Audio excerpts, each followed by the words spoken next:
Romanos 12.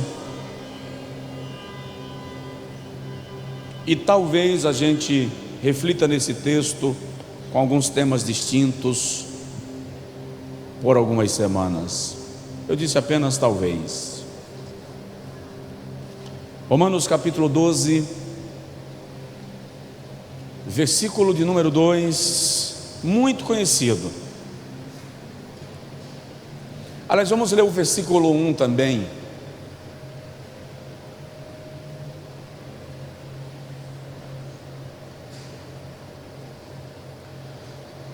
Rogo-vos, pois, irmãos, pelo amor de Deus, pela compaixão de Deus, que apresenteis os vossos corpos em sacrifício vivo, santo e agradável a Deus, que é o vosso culto racional. E não sede conformados com este mundo, mas sede transformados pela renovação do vosso entendimento, para que experimenteis qual seja a boa, agradável e perfeita vontade de Deus. Dá para dizer amém? Vocês estão me ouvindo bem?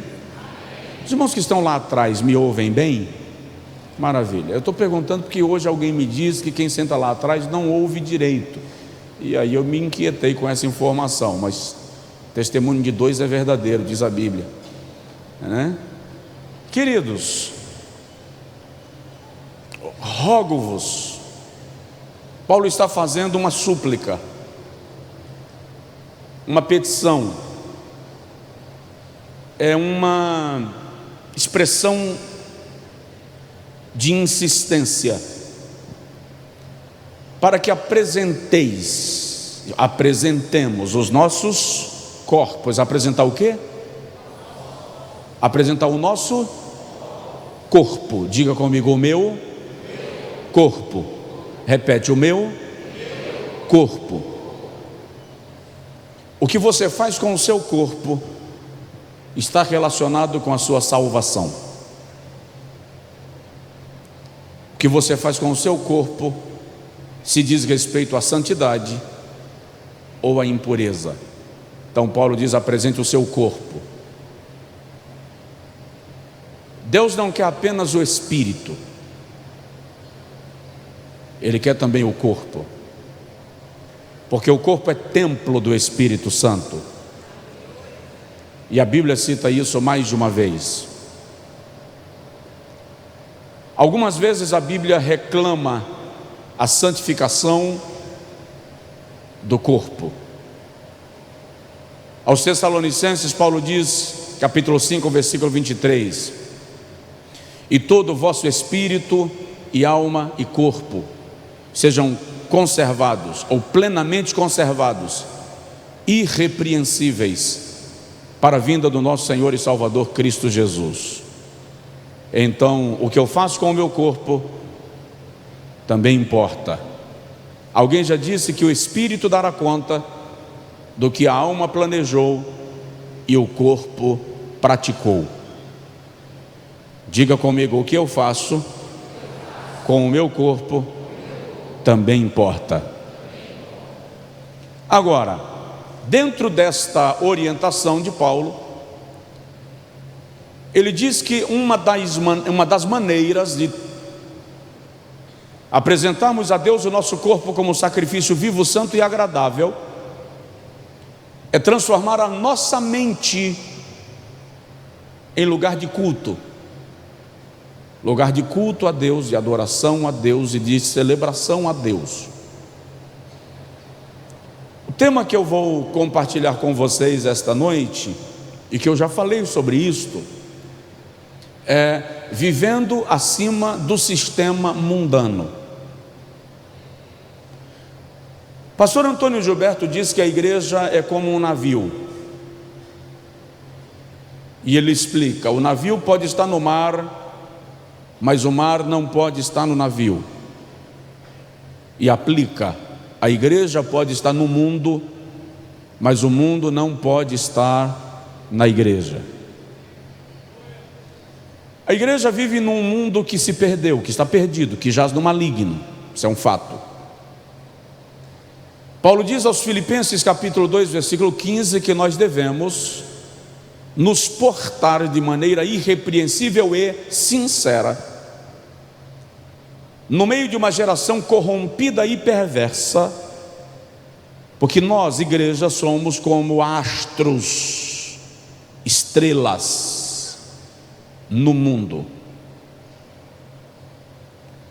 O mundo tem um estilo, um modo, um sistema de vida, e ser igreja no mundo é muito problemático. Nós estamos vivendo um tempo que os nossos jovens estão sofrendo perseguição nas universidades, nos colégios, nas escolas. Por quê? Porque manter a virgindade hoje é um escândalo, é motivo de piada, de chacota. A menina ou menino de 12, 13 anos que ainda não beijou pelo menos uma fila e que é apelidado de boca virgem, está sofrendo bullying na escola. Essa semana eu vi o irmão falando que ele desceu no condomínio, no apartamento onde mora, ele desceu para colocar o lixo e viu um menino de 5, 6 anos de idade olhando para uma menina de 4 anos e disse assim: nenhum homem vai querer namorar com você porque você é feia. E a menina disse: quem lhe disse? E ele respondeu: eu estou lhe dizendo porque eu não lhe quero. Nós estamos falando de uma criança de 5, 6 anos de idade conversando com outra criança de 4 anos de idade. Porque o mundo vive de tendência, e quem vive segundo o mundo é levado pela tendência. A grande miséria é que essas tendências chegam com tempo de validade. O que é válido hoje é obsoleto amanhã. O que é moda hoje será arcaico daqui a 3 meses. Porque o mundo vive de tendência, há uma dinâmica, tem uma roda gigante girando numa velocidade incrível. Daí Deus, em sua palavra, nos orientar pelo Espírito Santo através dos escritores, que a igreja não deve viver segundo o movimento deste mundo, porque senão ela perde a sua referência, ela perde o seu padrão, deixa de ser igreja. Paulo escreve uma carta a Roma num período bastante melindroso, a igreja de Roma, num período bastante melindroso. Por que melindroso? Primeiro, é bom observar que a igreja em Roma não foi fundada pelo apóstolo Paulo. Portanto, não é uma igreja que foi doutrinada por ele na sua fundação, na sua base, diferente de outras que ele estabeleceu. No capítulo de número 15, ele demonstra inclusive o seu desejo de ir conhecer a igreja de Roma, porque ele nunca havia estado lá, e ele diz que ainda não havia sido possível por causa das muitas atividades missionárias onde ele estava trabalhando. Mas Paulo sabe por notícias que a igreja em Roma está enfrentando fortes dificuldades e perseguições, porque Roma é a capital do império mundial. Portanto, é o centro político e militar do mundo, sob uma forte influência da cultura grega, com as suas Olimpíadas, o seu paganismo, o seu liberalismo, a sua adoração pagã, sua prostituição. Então Roma está dominando o mundo, mas difundindo a cultura grega. Em Roma há uma igreja que está enfrentando 2 problemas. O primeiro Paulo trata no capítulo 1. quando ele mostra uma depravação moral desenfreada que está tomando conta do império, ou da capital do império, em Roma, de modo que Paulo diz: os homens inflamaram-se em sua própria concupiscência, deixando o uso natural da mulher, inflamaram-se varão com varão, pelo que Deus lhes entregou a sua própria concupiscência. Então há uma depravação moral, e Paulo percebe que a igreja está no meio desse cenário, e um cenário constrangedor e perigoso. Por outro lado, a igreja em Roma está enfrentando perseguição por parte do império, visto que a igreja não adora o imperador, ela não se curva diante do imperador romano, que nesse cenário começa a se declarar como Deus. A igreja não se curva por reconhecer Jesus como o único digno de ser adorado. Paulo é considerado o encabeçador desta revolta contra o imperador, que impede de as pessoas adorá-lo. Daí o imperador, na sua loucura, na sua neurose, incendeia Roma, para com isso culpar os cristãos. Paulo é o responsável por esta revolta que o imperador maqueia para perseguir os cristãos. Paulo é preso e morto.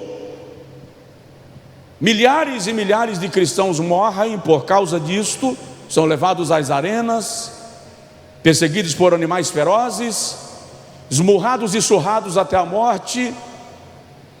Seus bens são confiscados, suas terras são tomadas, famílias inteiras de cristãos queimados, incendiados, devorados por leões por causa da sua fé. Esse é o cenário da carta aos Romanos.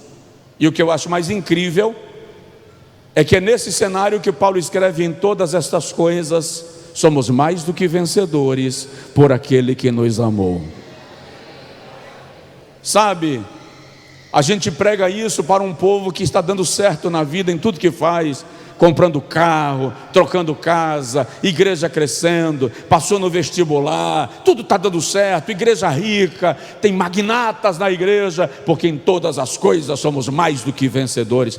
Paulo está escrevendo para uma igreja que está vendo seus filhos morrerem, suas mulheres morrerem, os homens da sua igreja morrerem, por causa da fé que eles decidiram não negar em Cristo Jesus. Ele olha para estas pessoas e diz: somos mais do que vencedores por aquele que nos amou. Esse é o cenário da carta. E é interessante que quando Paulo escreve a carta aos Romanos, ele faz, na verdade, uma dissertação. A epístola aos Romanos é uma tese.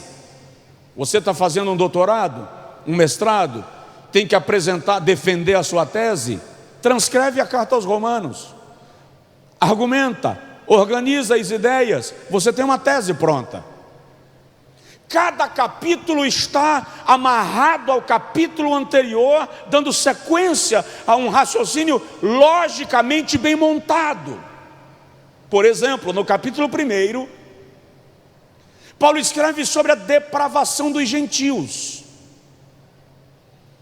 E há quem diga que Paulo ali conquistou a simpatia dos irmãos de Jerusalém, que não gostavam dele, não acreditavam na conversão dele, mas ele conquista a simpatia dos irmãos de Jerusalém, porque ele começa descendo o sarrafo na iniquidade dos gentios. De repente, no capítulo 2, Paulo amplia o leque e começa a falar sobre a iniquidade dos judeus, o pecado de Israel, a queda de Israel. No capítulo de número 3, porque a ideia de Paulo em escrever no capítulo 1 o pecado e a queda dos gentios, e no capítulo 2 a queda e o pecado dos judeus, é mostrar no capítulo 3 que no final das contas todos pecaram e todos estão igualmente destituídos da glória de Deus, judeus e gentios. Então o capítulo 3 é uma argumentação de Paulo para nos fazer entender que ninguém ficou isento da queda. Todos são pecadores. Ideia que ele vem reforçar no capítulo 5, quando diz que por um homem entrou o pecado no mundo e pelo pecado a morte, e assim a morte passou a todos os homens, porque todos pecaram. No capítulo 4 de Romanos, Paulo está, veja que no capítulo 1 ele fala do pecado dos gentios, no capítulo 2 do pecado dos judeus, no capítulo 3 ele encerra todo mundo debaixo da mesma tenda e diz todo mundo é pecador. Aí no capítulo 4 ele diz, e todos podem ser justificados pela experiência da fé de Abraão. Então, Paulo revela que assim como todos pecaram, todos podem ser feitos filhos na fé de Abraão.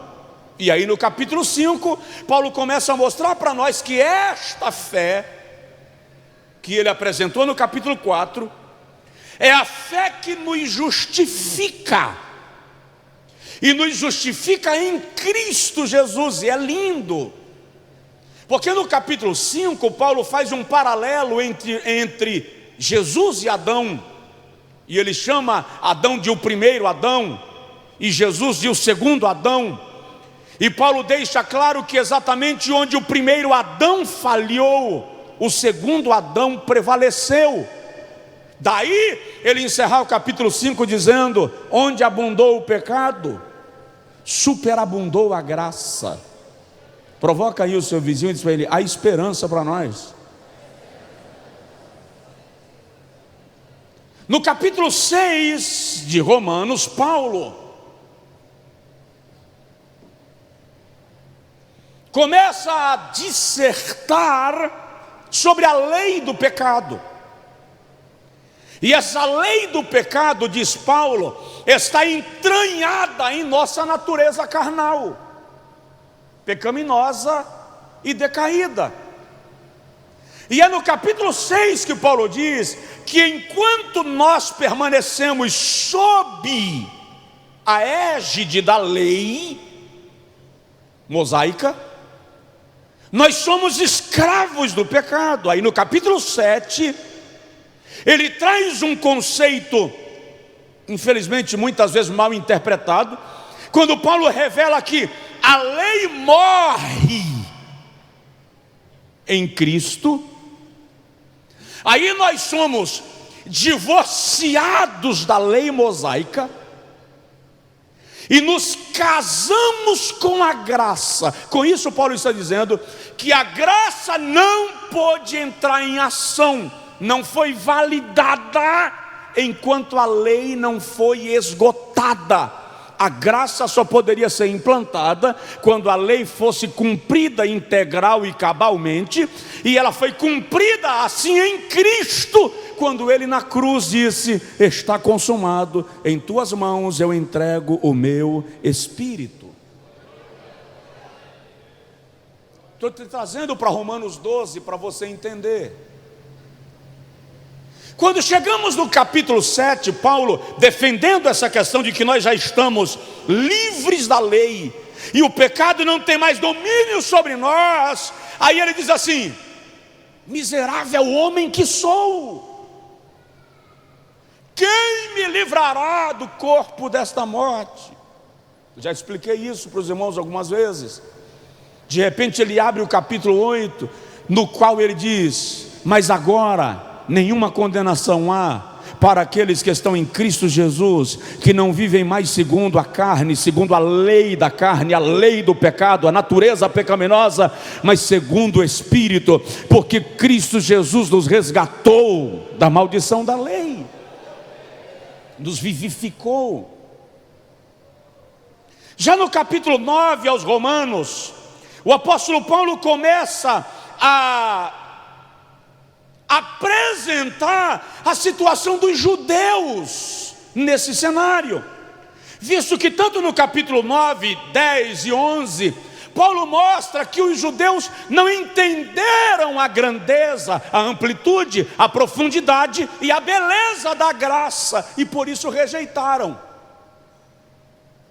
Aí ele diz que apesar de Israel rejeitar a graça, nós, gentios, fomos salvos, porque Deus nos enxertou na videira que é Israel. Ou seja, nós somos herdeiros daquela promessa que foi feita diretamente para Israel. Como Israel não compreendeu e nós recebemos pela graça, essa promessa passou a ser nossa. Para nós fomos alcançados pela mesma promessa de salvação e redenção. Ninguém entendeu? Não, ninguém entendeu. Se eu disser para um judeu que ele é herdeiro das promessas de Abraão, ele vai fazer uma festa tão violenta. Eu estou dizendo para você, para mim, nós cristãos, que as promessas de redenção, de remissão, de salvação, que Deus fez a Israel através de Abraão, como eles não entenderam e portanto não creram, foi estendida a nós,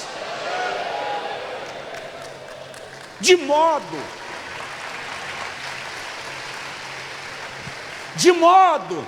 que na linguagem de Paulo, Israel entrou em stand-by. Ele chega a dizer no capítulo 10, que Israel foi tomado de um sono espiritual, para não compreender a graça, a fim de que nós sejamos alcançados por ela enquanto Israel dorme, espiritualmente. E quando a igreja for retirada da terra, o próprio Espírito de Deus despertará Israel para compreender a salvação, porque agora Deus volta a tratar com o povo de Israel, porquanto a igreja estará nas bodas do Cordeiro, desfrutando desta salvação que lhe foi prometida. Se você estivesse escrevendo o que eu estou dizendo aqui, você poderia apresentar no trabalho do curso teológico amanhã, que o professor iria lhe dar uma nota. Você não anotou, está vendo? Vamos lá, capítulo 9, 10 e 11 é Paulo argumentando essa questão da salvação de Israel, da salvação dos gentios, e daí vem a igreja. Aí ele abre um parêntese no capítulo 12, para descrever a postura que a igreja precisa ter no mundo. Sua Bíblia está aberta no capítulo 12? Tem caneta na mão? Então vamos lá.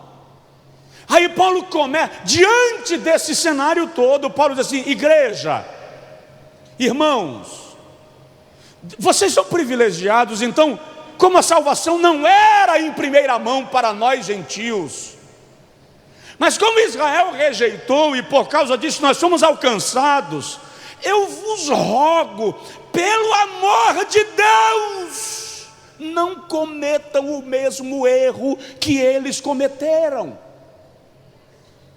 É isso que Paulo está dizendo. Apresentem o vosso corpo como sacrifício agradável a Deus. De que maneira? Faça da sua mente um culto. Faça um culto na sua mente. Diz aí para o seu vizinho: faça um culto na sua mente. Aí ele começa. Isso aqui é a abertura do que Deus certamente trará para nós nas próximas semanas, tá? É só uma abertura, porque eu não compreendi exatamente o que ele me disse agora à tardinha, mas tive um reflexo do que ele vai trazer para nós. Então Paulo diz assim: não vos conformeis. Anota aí, não vos conformeis.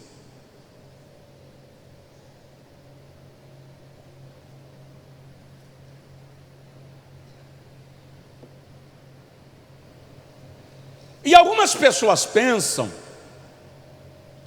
que quando Paulo diz não vos conformeis, ele está dizendo: não se contente, não se conforme, não encruze os braços. Não é isso que Paulo está dizendo. Na linguagem de Paulo, o mundo é sistêmico. Na linguagem de Paulo, aqui, o mundo é sistêmico. E como o mundo é sistêmico, ele tem uma forma, um padrão, modus vivendi. E a partir deste modus vivendi, ou padrão, ou forma, o mundo quer formatar a igreja ao seu padrão para ser igual ao mundo. Alguém me entendeu? Então, quando Paulo diz, não vos conformeis, ele está dizendo, não vos torneis conformes. Não entra na forma. Não aceite ser modelado pelo padrão mundano. É isso que Paulo está dizendo. Ele está dizendo, não se torne aceitável, não ceda para ser aplaudido. É isso que ele está dizendo. Por que Paulo diz isso? Por que a igreja não pode ceder a esse padrão, sistema, formato, modus vivendi do mundo, modus operandi do mundo? Por quê? Por algumas razões. Por exemplo, Tiago capítulo 4, versículo 4 diz assim, não sabeis vós que quem quiser ser amigo do mundo se constituirá inimigo de Deus? Porque a amizade do mundo constitui-se inimizade contra Deus, diz Tiago. Então, quando Paulo diz, não se torne conforme, ele está dizendo, se você decidir caminhar segundo a maestria do mundo, você perde a intimidade com Deus. Se você decidir caminhar conforme o sistema mundano, você perde o relacionamento com Deus. É isso que Paulo está dizendo. Jesus em João capítulo 15, versículo 18 e 19, disse assim, se o mundo vos odeia, sabei que antes de vos odiar a vós, odiou-me a mim. Se vós fosseis do mundo, diz aí para o seu vizinho, se você fosse do mundo, se vós fosseis do mundo, o mundo amaria o que era seu. Mas, como vós não sois do mundo, porque do mundo eu vos tirei, daí vem a palavra igreja, eclésia, eclesia, tirados, separados, arrancados com força pela raiz. Do mundo eu vos tirei, por isso o mundo vos odeia. Então, se alguém te critica, te faz bullying, te persegue, te massacra, te pisoteia, porque o fato de você ser cristão coloca essa pessoa no sentimento de que ele pode te esmagar, humilhar, perseguir. Jesus diz em Mateus 5,12: alegrai-vos e regozijai-vos quando vos perseguirem por causa do meu nome. Porque assim também perseguiram os profetas que foram antes de vós. Alguém aqui está entendendo ou não? Então Jesus está dizendo que a igreja não está aqui para ser aplaudida. Ela está aqui para ser luz, referência, padrão. Se alguém não gostar. Jesus está dizendo que a igreja está debaixo de uma lei, de um sistema, de um padrão que se opõe ao padrão mundano. Então não se adeque, não se conforme, não se torne igual. Está fazendo assim comigo? Eu vou mostrar que eu também sei. Aí você se torna igual. E você não pode descer. Você não pode se igualar. Por quê? Porque você já foi tirado. Amanda aí, vá subindo da gara.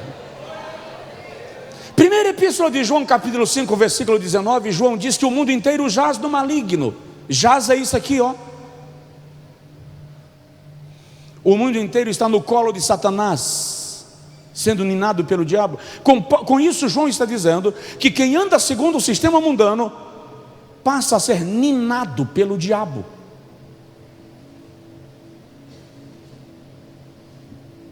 Isso é só um reflexo, porque o que eu entendi agora no final da noite, já no início da noite, foi um reflexo do que Deus vai trazer para nós. Então não se adeque. João escreve a primeira epístola no capítulo 2, versículo de número 14, 15, 16, 17. E diz assim: não ameis o mundo. Diz aí para o seu vizinho: não ame o mundo. Ai, que saudade do carnaval. Ai, que saudade da micareta.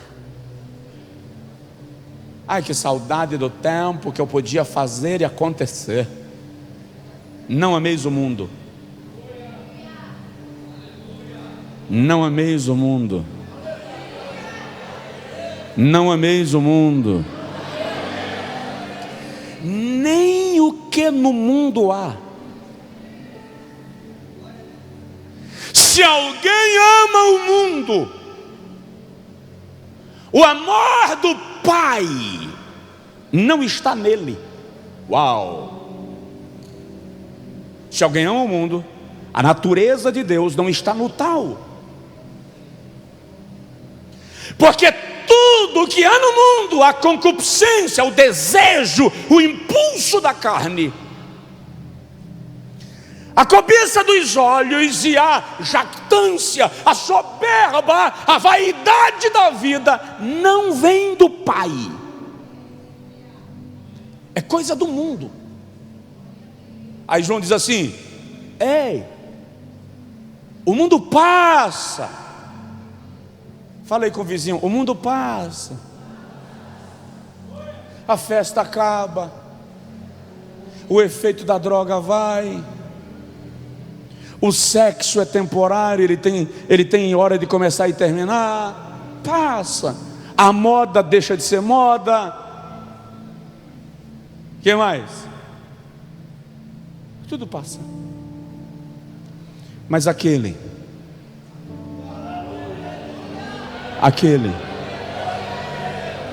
aponta o dedo aí no seu vizinho e fala com ele assim: aquele que faz a vontade de Deus, que faz a vontade de Deus, que faz a vontade de Deus, ei, permanece. Você não ouviu? Permanece. Permanece até quando? Permanece para sempre.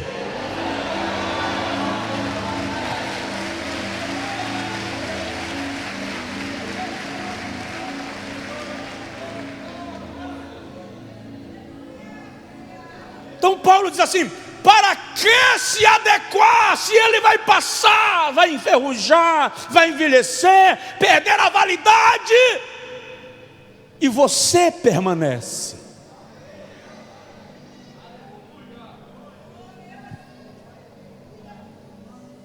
Jesus deixa claro que a igreja deveria influenciar o mundo e não o inverso. Ele diz isso: vós sois o sal da terra, e se o sal perder o sabor, com que se há de salgar? Para nada serve. Estudamos isso na escola bíblica passada. Para nada serve, senão para ser pisado pelos homens. Vós sois a luz do mundo. Ninguém pode esconder uma cidade iluminada edificada sobre um monte. Nem se acende o candeeiro e coloca debaixo da mesa. Jesus está dizendo que você foi salvo para brilhar, para resplandecer. E se alguém está se incomodando, é o mesmo problema da serpente querendo comer o vagalume. Já ouviu essa alegoria? Serpente quer comer o vagalume a qualquer custo. Chega um momento que o vagalume para e diz: espera, cansei de fugir de você, não aguento mais, vou me render. Mas primeiro me responde: por que você quer me devorar? eu nem faço parte da sua cadeia alimentar, não te ameaço. A serpente responde: é que a sua luz me incomoda. Ei, quem está incomodado com você é porque a luz de Deus que está na tua vida está incomodando.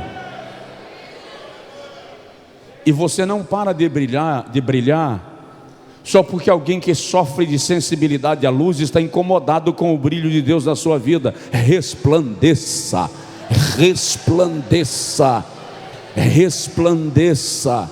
Você já viu cachorro latindo para a lua cheia a noite toda? Quem já viu? Quem já morou na roça já viu. Cachorro fica latindo para a lua cheia a noite toda. Quem já viu isso? Levanta assim a mão. Legal. Quem já viu a lua responder ao cachorro? Levanta a mão. Por que ela não responde? Porque a lua não tem que dar satisfação ao cachorro. A igreja não tem que dar satisfação para o sistema mundano. Você é igreja, você é luz, viva como luz.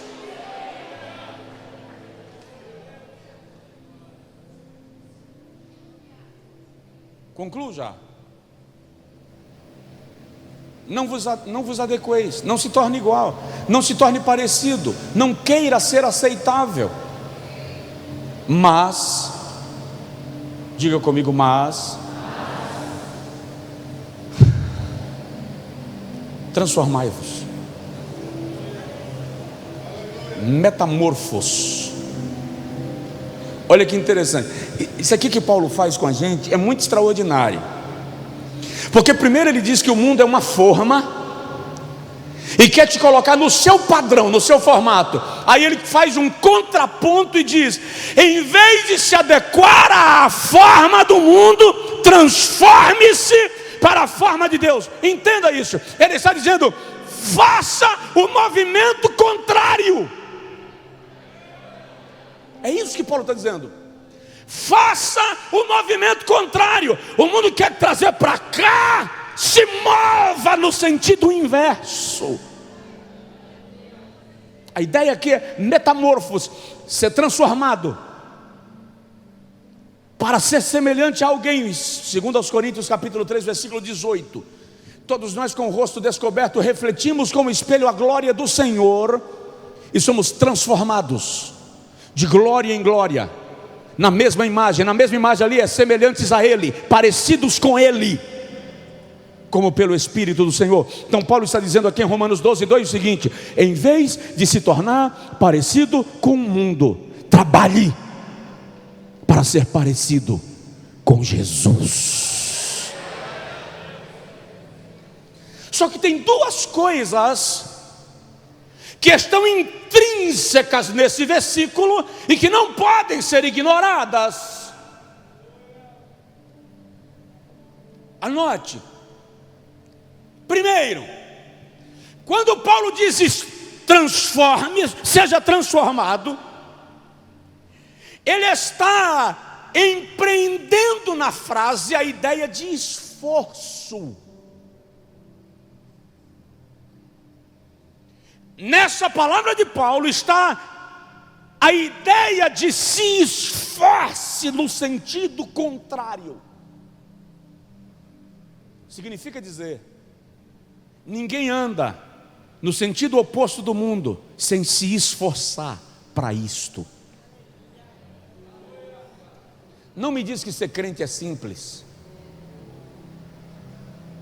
Não me diz que se policiar, se disciplinar é coisa simples. Não diz, porque não é verdade.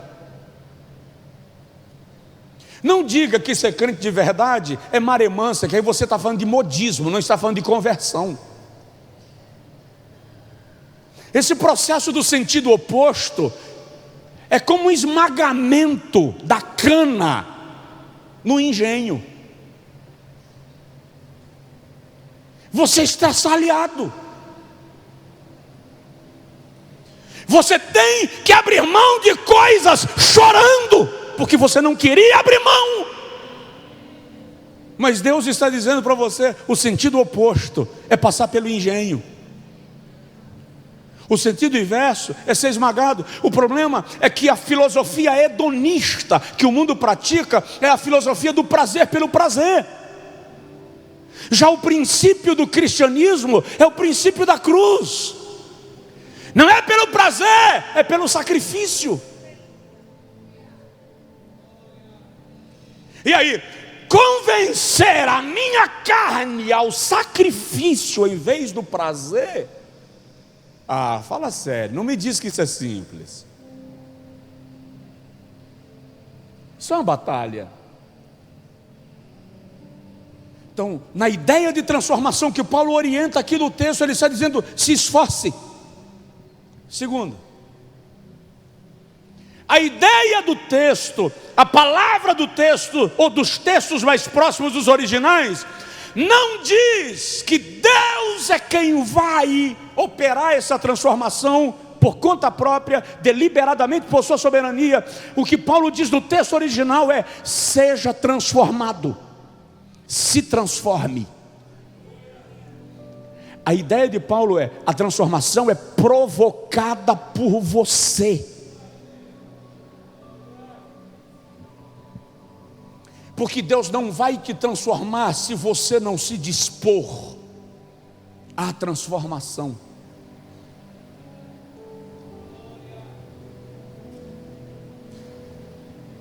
Diga assim para você mesmo: começa, vamos lá, começa em mim.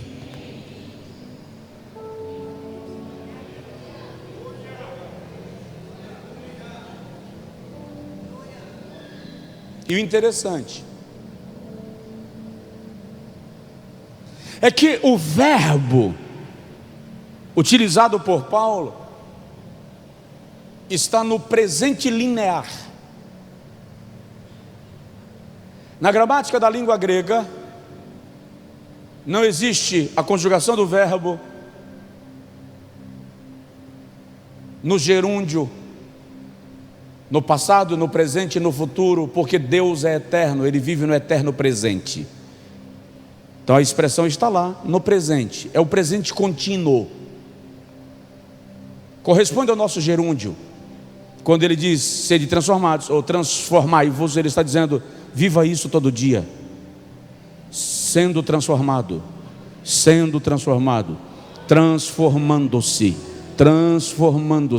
todo dia, todo dia, todo dia. Na verdade, a gente devia fazer umas plaquinhas, colocar na entrada da igreja, pendurada, para todo mundo, quando chegar, pegar uma plaquinha dessa e pendurar no pescoço, escrito assim: desculpe os transtornos, estou em obras. Desculpe os transtornos, estou em obras. Aqui e acolá você se revolta com alguém que te machucou, que te feriu, que fez isso, que fez aquilo, que pecou, que caiu, que deslizou, que escandalizou, e você diz: não vou mais ser crente porque o irmão fulano fez. Ei, todo mundo aqui está em obras. O Espírito Santo é o grande construtor que está levantando paredes, colocando reboco, reparando paredes, ajustando as coisas. Ninguém aqui é obra terminada. Todos nós estamos sendo transformados. Quem já é obra pronta, fica de pé.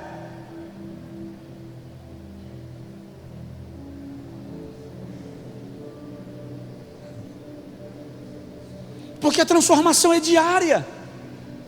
E olha para mim, hoje,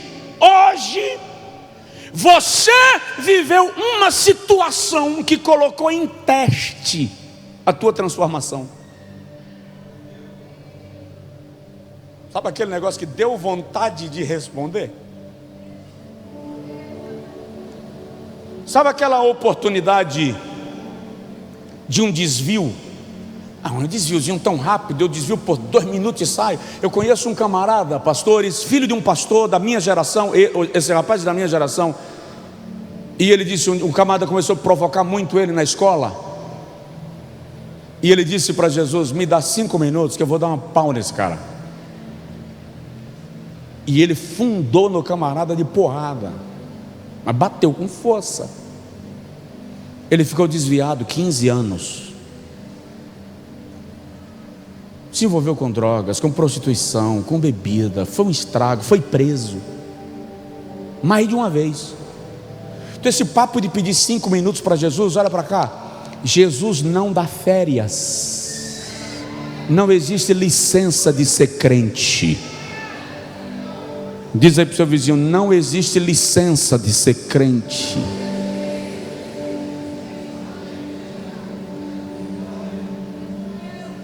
Vamos parar?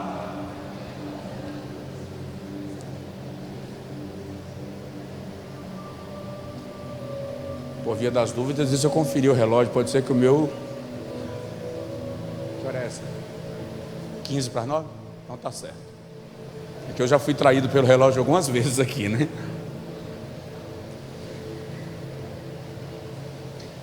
Não vos conformeis, mas transformai-vos. Transformar como? Sendo renovado. Renovação da vossa mente. Mudança mental. O que Paulo está dizendo aqui? O camarada está na igreja, mas a mentalidade dele continua mundana.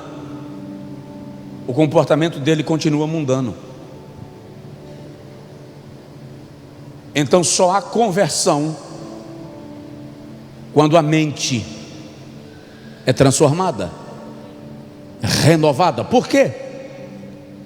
Porque o primeiro território que o diabo quer conquistar ou quererá conquistar na nossa vida é o território da mente.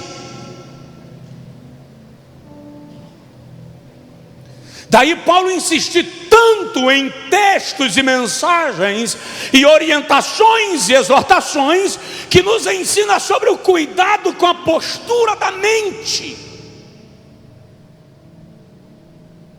Segundo aos Coríntios capítulo 10 versículo 4, Paulo diz: as armas da nossa milícia não são carnais, mas espirituais, poderosas em Deus,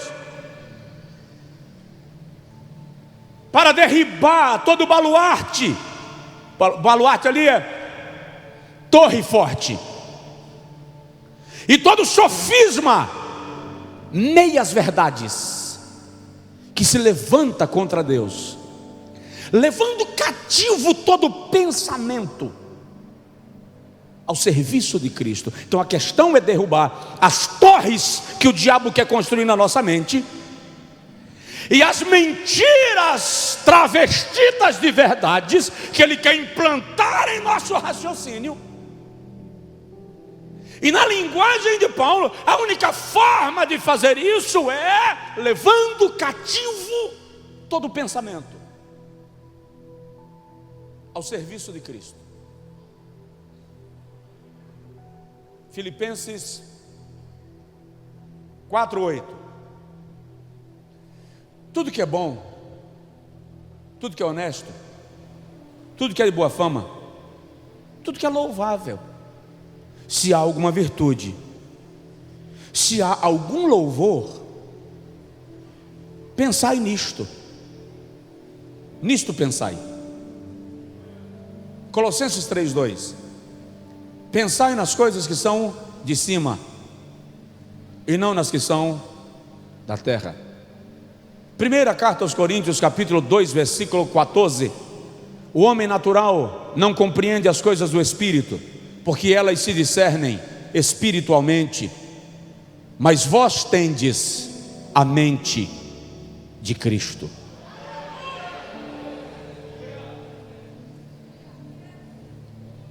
Então quando estiver orando, comece a orar pela sua mente. Comece a blindar a sua mente. Efésios 6, Paulo diz que nós devemos colocar o capacete da salvação, proteger a mente. É muito importante isso, porque todo pecado, toda tentação, todo fracasso, toda vergonha, toda humilhação, tudo começa na sua mente. Se alguém tentar lhe rechaçar e lhe humilhar e lhe mexer, mas a sua mente estiver bem, o indivíduo vai trabalhar, vai insistir e não vai alcançar o que ele pretende. Você continuará bem, porque a sua mente está blindada.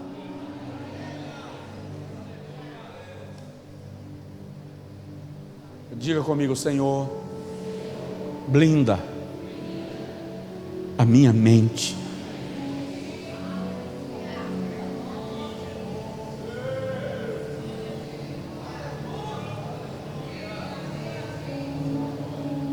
Blinda a minha mente.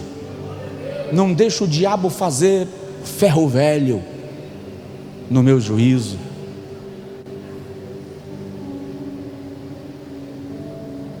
Termino. Para que tudo isso? Porque Paulo nos dá toda essa orientação. Nós estamos no mundo, não somos do mundo, mas aqui no mundo nós podemos experimentar algo que o mundo não pode. E Paulo deixa claro para nós que vida cristã não é teoria. Vida cristã não é filosofia. Paulo esclarece para nós que vida cristã não é poesia. Vida cristã é experiência. Para que experimenteis. Para que experimenteis. Muita gente está na igreja, mas nunca experimentou de Deus.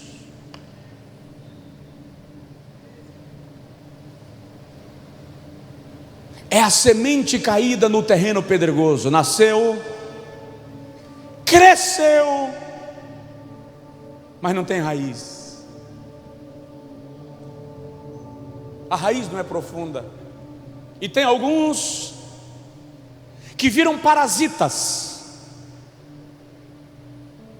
As plantas parasitas, como não têm raízes intensas, procuram as raízes das outras plantas mais próximas.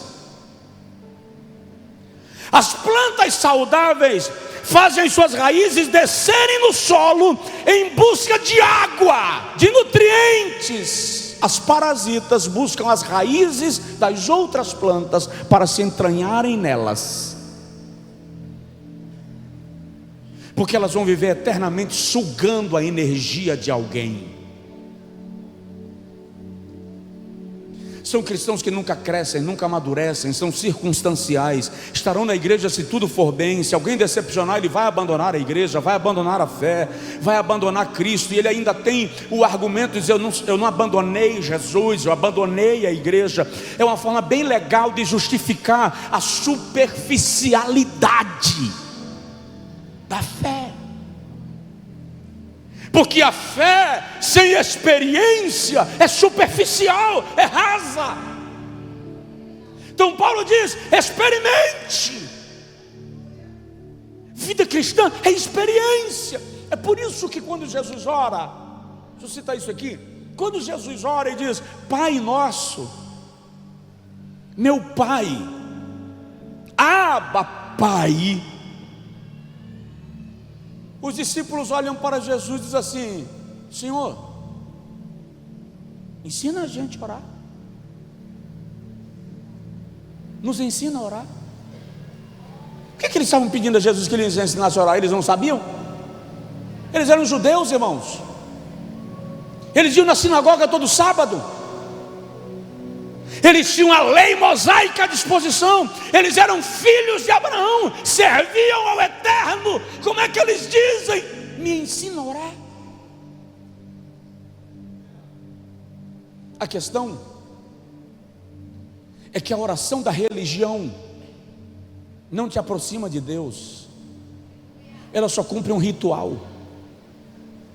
É para desencargo de consciência. Por isso que muita gente ajoelha para orar e diz assim: sinto nada quando oram. Não sei nem como é que vocês conseguem ajoelhar e orar. Acho isso ridículo. Porque a oração da religião só cumpre ritual, não te aproxima de Deus. Os judeus, sempre que se referiam a Deus, referiam-se na terceira pessoa da conjugação verbal. Um Deus que estava distante e que não tinha interesse de se envolver. Aí Jesus chega e diz assim: Pai. Eles evitam tomar o nome de Deus com o medo de tomá-lo em vão. Jesus chega e, mais do que chamar o nome de Deus, ele diz: papai, paizinho, papai. Os discípulos dizem assim: essa oração é diferente, é essa que a gente quer aprender. Nos ensina a orar. Quando Jesus termina, que a multidão vai embora, eles saem dizendo assim: ele não ensina como os escribas e os fariseus, ele ensina como quem tem autoridade. Autoridade ali ele ensina como quem sabe o que está fazendo. Por quê? Porque o que Jesus veio fazer foi trazer Deus para perto. Com isso Jesus estava dizendo assim: Deus, o Pai, o meu Pai. Incrível, mais do que isso, ele diz o nosso Pai, porque ele não diz meu Pai, Pai meu, ele diz Pai nosso. O nosso Pai está ao seu alcance. Você pode tocá-lo, você pode senti-lo, você pode experienciar a sua presença. Não é experimentar, porque quem experimenta toma uma poção, quem experimenta toma um trago, quem experimenta mastiga um gomo. A ideia aqui não é experimentar, é experienciar. Tenha uma experiência com Deus. E veja só, no dia que você tiver uma experiência com Deus, a sua vida nunca mais será a mesma.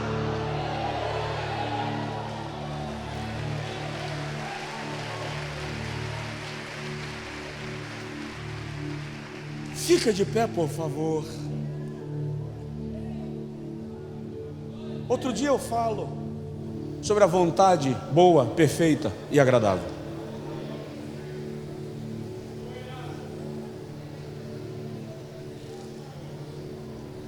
Mas a ideia de Paulo, óbvio, inspirado pelo Espírito Santo, é que nós vivamos tudo isso, essa renúncia do mundo,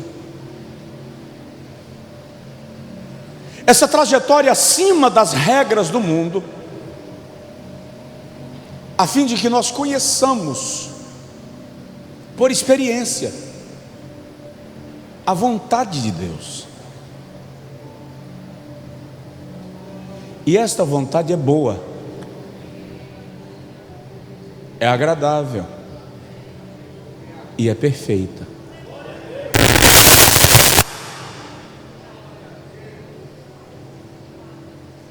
Qual é a vontade de Deus sobre mim? Qual é a vontade de Deus ao meu respeito? O que Deus quer de mim?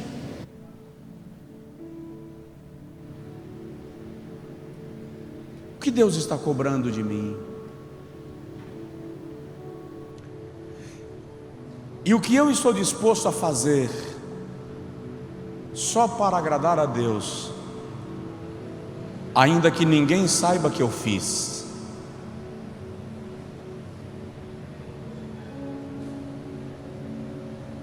O que eu estou disposto a fazer só para agradar a Deus, ainda que ninguém saiba que eu fiz? Experimentar a vontade. Ore comigo e diga para Deus do seu desejo de viver a vontade dEle na sua vida. Diga para Deus o seu desejo de não ser maestrado pelo sistema mundano. Diz para o Senhor, com as suas palavras: conquista minha vontade, conquista o meu ser. O Senhor sabe que é isto que eu quero, mas faça-se a tua vontade e não a minha. Essa é a oração da resignação, é a oração da submissão. Pai, somos como a erva que brota pela manhã e murcha ao meio-dia. Somos como o vento que passa, e sequer alguém perguntará depois para onde foi. Estamos sujeitos ao tempo, às circunstâncias. Somos falhos e pecadores, mas o Senhor nos fez igreja, e enquanto igreja, enquanto coluna e firmeza da verdade, nós queremos viver acima do poder de controle do mundo. Que o sistema mundano não seja regente da nossa história. Que o sistema mundano não seja maestro, guia da nossa caminhada. Que o mundo não seja determinante nas nossas decisões, compromissos e alianças. Guarda-nos no teu nome, Senhor. Guarda-nos no teu nome. Transforma-nos. Opera em nós essa transformação. Provoca em nós o desejo da transformação, da renovação, da santificação. Faz a gente viver como crente, mais que isso. Faz a gente viver como luz, como sal, como refletores num ambiente escurecido pelo pecado, pela iniquidade. Transforma o nosso coração, Senhor. A maldade que há em nós, arranca. A malignidade que há nos nossos pensamentos, retira. Trabalha a nossa conduta, nossa mentalidade, nosso caráter. Nos livra do poder do pecado. Quebra o arco, corta a lança, queima os carros do fogo. Se o mundo te rejeita como Deus, a tua igreja te recebe como Pai. Leva-nos para junto de ti. Salmo 4, o Senhor diz que o Senhor achega para si, que o Senhor acosta ao teu peito aquele a quem tu queres acarinhar, a quem tu queres bem. Nos ajuda, Senhor. Nos ajuda, Senhor. Nos ajuda, Senhor. Se não for pedir muito, rapidinho, ore pela pessoa que está do seu lado. Não precisa tocar nela se você não conhece, se não tiver intimidade, afinidade, aproximação. Mas ore por ela agora. Oh Deus, oh Deus, nesta oração Quebranta-nos, Senhor. Transforma-nos, Senhor.